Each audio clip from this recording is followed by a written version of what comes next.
আজকে ঈদগাহে আসার পর আমরা আপনার অনুতপ্ততা আল্লাহর কাছে অনুতপ্ত হওয়ার একটা সুযোগ ঈদগাহে এসেছেন। আল্লাহ বলবেন गुनाहों में सारी गुजारी गुनाहों में सारी ऐ मेरे मौला ऐ मेरे माली আজকে এখানে আসার কথা আমাকে বলে আলামিন গুনাহ করে করেছি আমরা আজকে এদেরকে আপনার ঘোষণা যারা বিদ্যায় আছে যারা ইমান আছে যারা মুসলমান আল্লাহ তাআলা ঘোষণা দিয়েছে ফেরেশতাদেরকে সাক্ষী রেখে ও ফেরেশতারা আপনাদেরকে আমি সৃষ্টি করেছি আমার ইবাদত করার জন্য তোমরা এক মিনিটের জন্য আমি করো না কিন্তু আমার এমন এক বান্দা আছে যাদেরকে আমি বানাইছি ইবাদত করার শক্তি আছে তাদের কাছে গুনাহ করার শক্তি আছে তাদের কাছে কিন্তু তারা গুনাহ করার শক্তি থাকার সত্ত্বেও কখনো গুনাহ করে না ফেরেশতারা বলে কোরআন তাআলা আল্লাহ রাব্বুল আলামিন বলেন আজকের দিনে ঈমানদার যারা আমার ঘরে গুনাহ করে না আমার ঘরে শুধু আমার ইবাদত করে তাদের মধ্যে দুইটা থাকার পরেও এমন শক্তি তাদেরকে দেওয়া হয় তোমরা ফেরেশতা যাদের কাজ হলো শুধু ইবাদত করা ইচ্ছা করলেও ফেরেশতারা গুনাহ করতে পারবে বলে না ফাইনালি ফেরেশতারা কাজ শুরু করা ইবাদত করা এমন ভাবে তাদেরকে সৃষ্টি করা হয়েছে তারা গুনাহ করার কোনো সুযোগ নাই কিন্তু আল্লাহ রাব্বুল আলামিন তার বান্দাদের সৃষ্টি করার মধ্যে দুইটা দিক আছে গুনাহ করার শক্তি আছে ইবাদত করার শক্তি আছে কিন্তু আল্লাহ তাআলা কিছু তো শিখিয়েছে ও আমার বান্দা তুমি যদি ইচ্ছা করো গুনাহ করতে যদি তুমি ইচ্ছা করো তুমি গুনাহ থেকে বেঁচে থাকতে পারবা অতএব এই দুইটা মুজাহিদা এই দুইটা কি করা আইডি শয়তানের সাথে আইডি গুনার সাথে আইডি করে ইবাদতের সাথে আইডি করে এইজন্য রব্বুল বলতেছেন যাদের গুনাহ করার শক্তি থাকা সত্ত্বেও তারা গুনাহ করে না শুধু ইবাদত করে এমন ব্যক্তিরা আসবে গায়ে আসবে আর আমার কাছে গুনাহ চাইবে আমি রব্বুল আলামিন তারা চাইতে দেরি করবে আমি গুনাহ মাফ করতে দেরি করব না আমরা গুনাহ মাফ চাইতে হবে আমাদের দেরি হবে কিন্তু আল্লাহ রাব্বুল আলামিন আমাদেরকে মাফ করতে দেরি করবেন না এবং হাদিসের মধ্যে এসেছে ঈদগাহ থেকে ঈমানদাররা মাদ্রাসা থেকে যেমন মাসুম হয়ে জন্মগ্রহণ করে ঈদগাহ থেকে ঈমানদার বান্দা-বান্দীরা যারা নামাজ পড়ে আল্লাহর কাছ থেকে মাপ চেয়ে যায় তারা মায়ের পেট থেকে বাইরে হয়ে যেমন নিষ্পাপ এমন নিষ্পাপ হয়ে বাইরে হয়ে সুবহানাল্লাহ পয়সার উপায় আছে সবার মধ্যে এটা নাই যারা একমাত্র ইমানদার যারা 30টা রোজা রেখেছে সঠিকভাবে নামাজ পড়া পড়েছে আল্লাহর কাছে তারাবি পড়েছে সেহরি ইফতারি করেছে যাকাত আদায় করেছে সব কিছু আদায় করা মাহরিন দেখো তোমার ওন্নাটা একটু টানো ওন্নাটা একটু টানো প্লিজ আমাকে মাফ করে দাও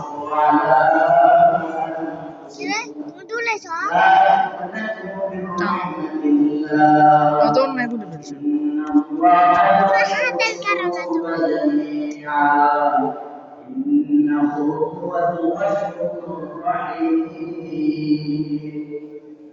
আল্লাহ তাআলা হাবিবকে বলেন হে নবী আপনি বলে দেন আপনার উম্মতকে আমার রহমত থেকে কখনো নিরাশ না হয় কোন ব্যক্তি যদি হাজার কোটি বেশি গুনাহ করে থাকে, যদি শত শত খারাপি করে থাকে, তার জন্য রব্বুল আলামিন কথা দিয়েছেন, বান্দা তুমি আমার রহমত থেকে নিরাশ করো না, তুমি আমার রহমত থেকে নিরাশ করো না, কেননা আমার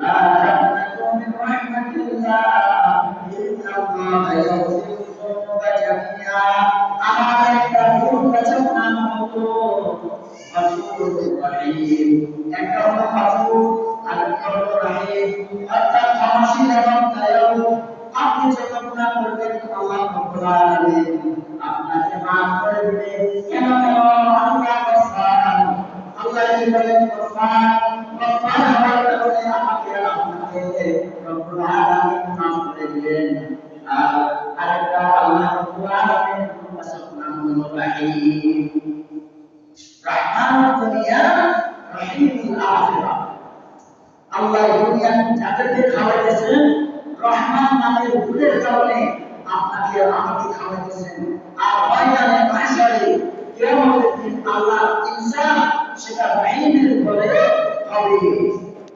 এইজন্য প্রত্যেকের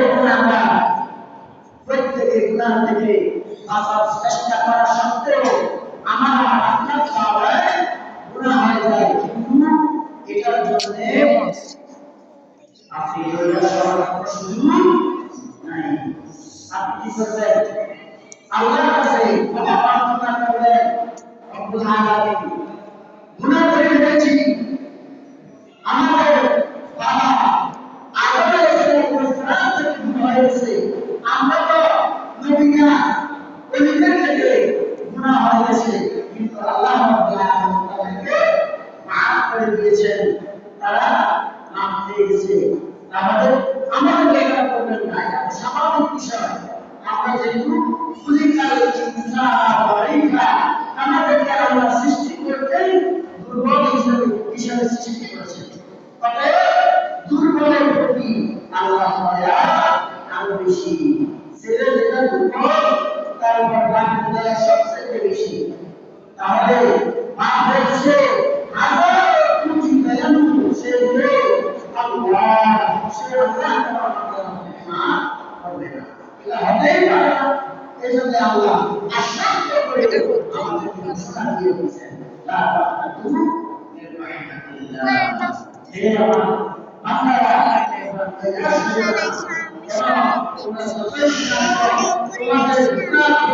সত্যি বলতেছি আমি আমার ফলে এই জন্য আপনার সারাদিনের মানুষের যদি গুনাহ করে এটাও কাছে এসেছে, যদি আপনি সমুদ্রের মধ্যে আসে মধ্যে পানি মুছে, এটা হলো সারা পৃথিবীর মানুষের গুনাহ। সমুদ্রের মধ্যে সুই আসার যে এক ফোঁটা পানি মুছে, এটা হচ্ছে সারা পৃথিবীর মানুষের গুনাহ। আর এই যে অসীম পানি রয়েছে, এই অসীম পানিটা হলো আল্লাহ একমাত্র দয়া। আমাদের গুনাহ হবে, গুনাহ হওয়ার পর তওবা করা লাগবে, মাফ চাওয়া লাগবে। আজকে ঈদের দিন সবাই তওবা করবে, সবাই তওবা করবে, আল্লাহর কাছে ইস্তেগফার করে দোয়া করবেন যে আল্লাহ যত অন্যায় তোমাদের বর্তমানে চাই তুমি দয়ালু, তুমি ক্ষমাশীল, তুমি আমাদেরকে মাফ করে দাও। আজকে দেখেন আমরা যারা ছিলাম এই রমজানের মধ্যে আমাদের থেকে বাড়ি চলে গেছে না, চলে গেছে তো আল্লাহ হাবিবের হাদিসের মধ্যে বর্ণনা করেছেন যে আল্লাহ রাসূলের জামানায় দুইজন ব্যক্তি জিহাদ করতে গেছেন। কোথায় গেছেন? দুইজন ব্যক্তি জিহাদ করতে গেছেন। জিহাদ করতে গিয়া একজন সাহাবী ইন্তেকাল করেছেন, আরেকজন সাহাবী কিছুদিন হায়াতে বেঁচে ছিলেন। একজন সাহাবী স্বপ্নে দেখতেছে যে সাহাবী মারা জীবিত শহীদের মর্যাদা অনেক বেশি, শহীদের মর্যাদা নবীদের পরে। এই ব্যক্তি মারা গেলেন, সে তো শহীদ আপনাকে সন্দেহ হয়, কিন্তু যিনি জীবিত ছিলেন তিনি কিছু হায়াত পাওয়ার কিন্তু স্বপ্নের মধ্যে সাহাবী দেখলেন যিনি পরে মারা গেছেন, তিনি আগে যিনি মারা গেছেন তার আগে জান্নাতে চলে গেল। সুবহানাল্লাহ।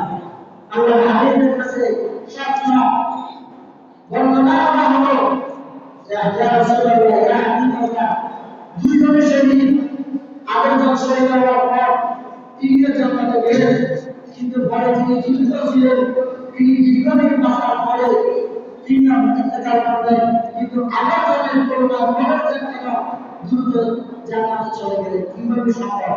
বলতেছেন হায়াত বেশি পেয়েছে, এর বেশি হায়াত পাওয়ার কারণে তোমার জনের মর্যাদা সমান। উভয়জন কি শহীদ হয়েছেন, একজন সরাসরি জিহাদে শহীদ হয়েছেন, আরেকজন আহত হয়ে কিছুদিন জীবিত থাকার পর কি করেছেন, ইন্তেকাল করেছেন, তিনিও শহীদ। কিন্তু তিনার যে বাকি হায়াত ছিল, এই হায়াত তিনি যে আমল বেশি করেছেন, যার কারণে তিনি ওনার আগে জান্নাতে চলে গেছেন। এটা তার কিন্তু না, হায়াত যত বেশি থাকতেছেন আপনার জন্য প্লাস পয়েন্ট, এটা একটা আপনার স্বাভাবিক। যারা হায়াত কম পায় এরা আমল কম করতে পারে, যাদের হায়াত বেশি আমরা যারা বেশি হায়াত পাইতেছি আমাদের প্লাস পয়েন্ট যে আমরা জান্নাতে দ্রুত যাওয়ার একটা কি আছে, সুযোগ আছে। আপনারা এটাকে হাত ছাড়া করেন না, এটাকে হাত ছাড়া করবেন না। হায়াত যখন আছে আমরা আল্লাহ আল্লাহ রসুলের অনুসরণ অনুকরণ করবে আমার দ্বারা এর বাইরে কিছু না।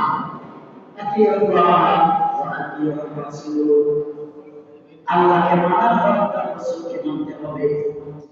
কেমন মানতে হবে? রাসূল সাল্লাল্লাহু আলাইহি ওয়াসাল্লাম বলেছেন লা ইউমিনু আহাদুকুম হাত্তা আকুনা আহাদাহু মিন ওয়ালিদিহি ওয়া ওয়ালাদিহি ওয়ান নাসি আজমাঈন আও কামা ক্বালা নাবিয়্যু আলাইহি সাল্লাতু ওয়াসসালাম। রাসূলকে কেমন মানতে হবে এটা বোঝার জন্য হাদিসটা বলছি। রাসূল কি বলেন লা ইউমিনু আহাদুকুম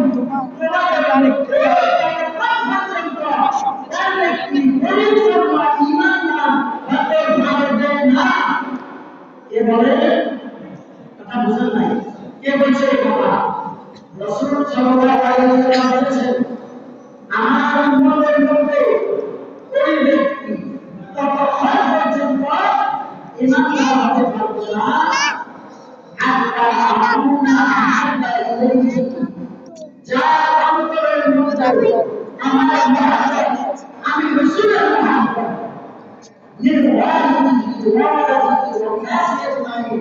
তোমার বাবার চেয়ে, তোমার মায়ের চেয়ে, তোমার সন্তানের চেয়ে, সারা পৃথিবীর মানুষের মহাব্বতের চেয়ে যে আমি রসুলকে আপনার অধিকার না দিলে বেশি কারণ না বাঁচবে, ওই ব্যক্তি তত পর্যন্ত ইমানদার হতে পারবে না। কেমন না?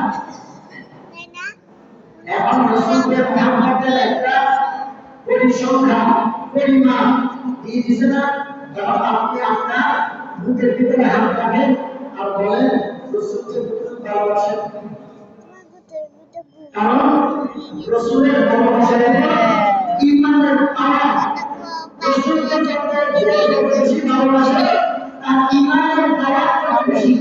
রসুলকে যত অন্যায় করবেন আপনার দিলের হাওয়া ইমানের হাওয়া তত দুর্বল থাকবে, তত দুর্বল থাকবে। এই জন্য আল্লাহকে মানা করো, আল্লাহ রসুলের একসাথে 100 অন্তরে না থাকে তাহলে আপনি পরিপূর্ণ ইমানদার হতে পারবেন। এই জন্য আল্লাহ তাআলা আমাদেরকে কেন সৃষ্টি করেছেন? ইবাদত, শুধু আমাদেরকে না, وما خلقت الجن والإنس إلا ليعبدون। আল্লাহ রাব্বুল আলামিন মানুষ এবং জিন জাতিকে সৃষ্টি করার একমাত্র কারণ হলো আল্লাহর ইবাদত। মুশরিক জান্নাতে যাবে না, ইহুদি জান্নাতে যাবে না, বেঈমানেরা জান্নাতে যাবে না, কাফেররা জান্নাতে যাবে না, যারা একমাত্র আল্লাহ ওয়াহদানিয়াতকে স্বীকার করেছে, আল্লাহর একত্ববাদকে যারা স্বীকার করেছে, যারা আল্লাহ পাকের হুকুমকে সম্পূর্ণ মানতেছে, রাসূলের মুহাব্বত যাদের অন্তরে আছে, তারা ঈমানদার এই জন্য আজকের দিনে সবাই বেশি বেশি করে ঈদগাহ থেকে যাওয়ার আগে আমরা করবেন যে আল্লাহ তাআলা আমাদেরকে বেশি বেশি কি করে দেয়, মাফ করে দেয়। আমরা তো আমাদের দেশের কালচার এমন হয়ে গেছে, মসজিদে আসি দেরিতে চলে যাই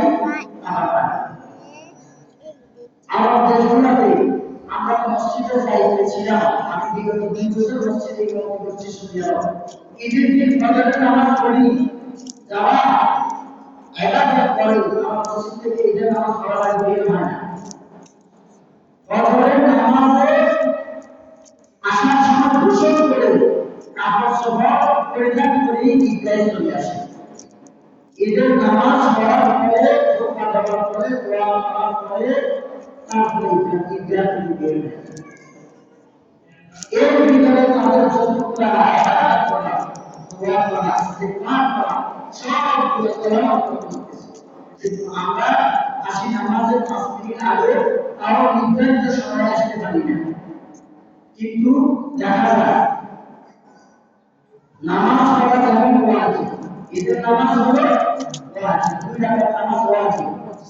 এই নামাজ যেমন ওয়াজিব, খুতবা শোনা ওয়াজিব। কিন্তু আমরা কি করি, নামাজ আসিয়ে দেরিতে সালাম বললাম না, সাথে সাথে কোথায় খুতবা, কোথায় দোয়া চলে এসেছে। এবারে আমার প্রশ্ন, আপনি আল্লাহর কাছে কি চাইলেন?